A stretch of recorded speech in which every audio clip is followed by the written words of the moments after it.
The next section is political and racial.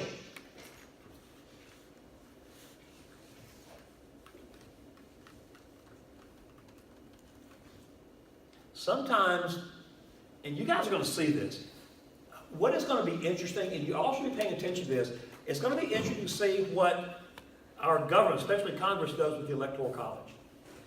It's going to be very interesting because, guys, it's in the Constitution. You can't just pop up and say we don't want it anymore. The only way you can get rid of it is with a constitutional amendment. Okay? There's already been a bill introduced in the Senate to do away with the Electoral College. So the amendment process is going on right now. Okay? It's going to take 2/3 of the states. Right now, only 16 states have approved it. So what the stuff we're talking about here is going on right now. Okay? It's going to have a big effect on the election you guys will be voting in. That's why it's kind of cool to be teaching this stuff at this point in time, because a lot of stuff we're talking about right now, in the first presidential election you'll vote in, there will be issues. A lot of these will be issues. Okay? Okay, 1877. Speaking of issues, political corruption. Well, that's a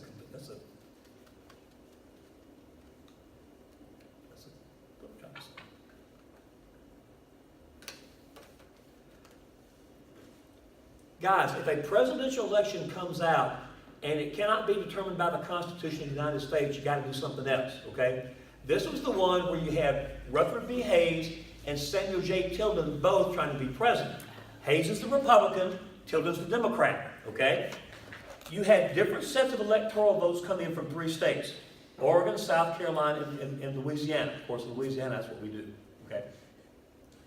When they counted these votes 2 or 3 times and they could not figure out which were the legitimate electoral votes and which were the fake ones, there's no way you can tell, okay? So what happened was they did not throw it into the House of Representatives, okay? They created a panel, and this panel will decide. And when the panel sat down to decide this, all they did was say, okay, we got to reach a compromise, okay? That's what's important about this. If you're running for the President of the United States, that's what you want. That's the prize you're going after, okay? So Southerners went in and said, okay, Republicans, you want it? We'll give it to you. We will give Hayes the election. Today we know that Tilden actually won it, okay? But the Democrats are going to surrender the White House to Rutherford B. Hayes. And guys, this will start that era we call the Gilded Age, okay? Here's the point. Doesn't it make sense if you're going to give up the White House that the price is going to be pretty steep? Real steep. What was it? What did the Democrats want that was way steep? They wanted an end to Reconstruction. They wanted an end to military Reconstruction. They wanted all those federal troops out of the South, so when those black people go to vote, instead of being escorted to the polls by a Union soldier, they're met at the polls by some idiot wearing a bedsheet and pointy hat. Okay? That's why this is important. It's the end of Reconstruction, which means it's the end of federal protection of black people in the South. This is when black people's hell begins, with this. Okay? Because next thing you know, black codes, Jim Crow, the Klan makes a rise again. Okay? So that's what's important about this.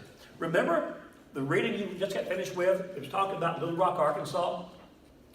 And Governor Orville Faubus called out the Arkansas National Guard to keep those 9 kids from going to high school. Okay? Dwight Eisenhower ordered the 101st Airborne Division. This is a combat division that fought at D-Day, fought in Korea. Okay? He sent a combat division into Arkansas to protect those kids to go to school. Okay? It was the first time since this that federal troops had to go into the South to preserve civil rights. Okay? So this is a big deal. This is a big deal. The biggest thing about this thing is it's the end of Reconstruction. And everything that had happened in the South is gone. Okay? If you think about it, there was a question on your test about the legacy of the Dixiecrats. Remember that? Okay? The legacy is the Bourbons. The Bourbons arose after this. This is what hatched them. Okay, everybody? That's so far. That's why this thing has a lot more far-reaching effects, because the Bourbon Redeemers will come to power. They'll reinstitute home rule in the South.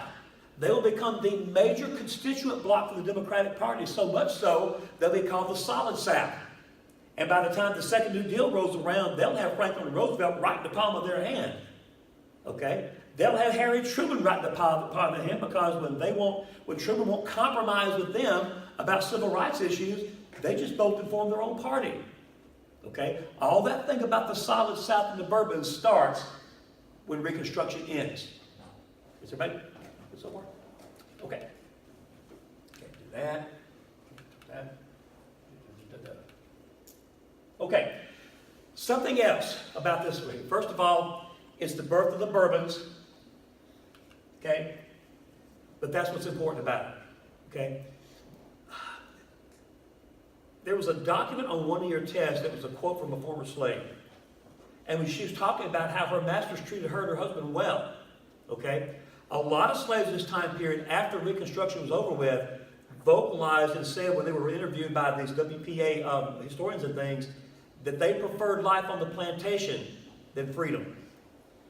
And the reason is because of this. This is when their hell begins.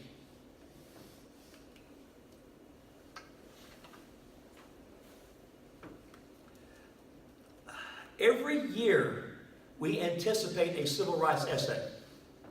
Sometimes you'll get like a short answer or something, but it's always there, okay? If you get one, this has got to be in there, okay? This is a little bit different. You don't have two political sides that are trying to reach an accommodation here.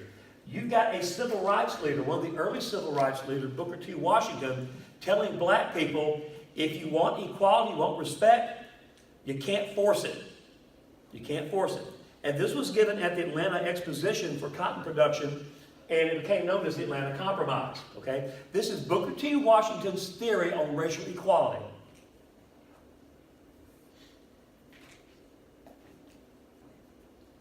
It's weird because when it came out, W. Du Bois crucified him for this. I mean, it was bad, really bad. But after all said and done, and all the smoke and sun after all these years, he was right. Okay? So this is what goes on here, okay? This is what he says. If you're black, this is 1895, the Civil War is not that far behind us. We were slaves longer than we've been free. Okay? So don't expect the white man to welcome you with open arms. It just ain't going to happen. It's not going to happen. You have got to earn their respect, and you've got to earn it on their terms. You can't tell white people, this is what you need to do to make us feel better. You've got to make them their terms. And Washington was brilliant because he knew how America was. Okay? If you're going to say, what are the terms white people would accept us on? And the baseline is always money. Always. Okay? So what he's saying is this. If we educate ourselves and we become an economic force, then their racism will disappear.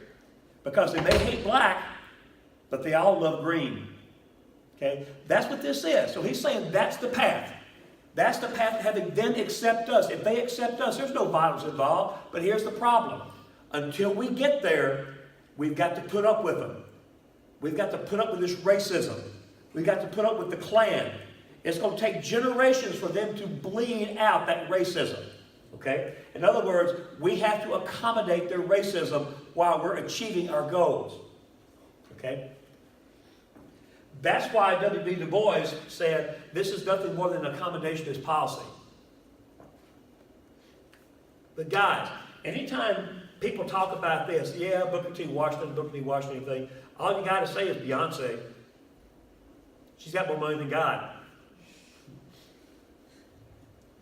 When you start looking, and we'll start seeing this in the 1960s and 70s, when African Americans start becoming an economic force, okay, and you start knowing who people like Oprah, Michael Jordan, people like this, when you know, and the reason is because they are economic giants here, okay, it proves he knew exactly what he was talking about.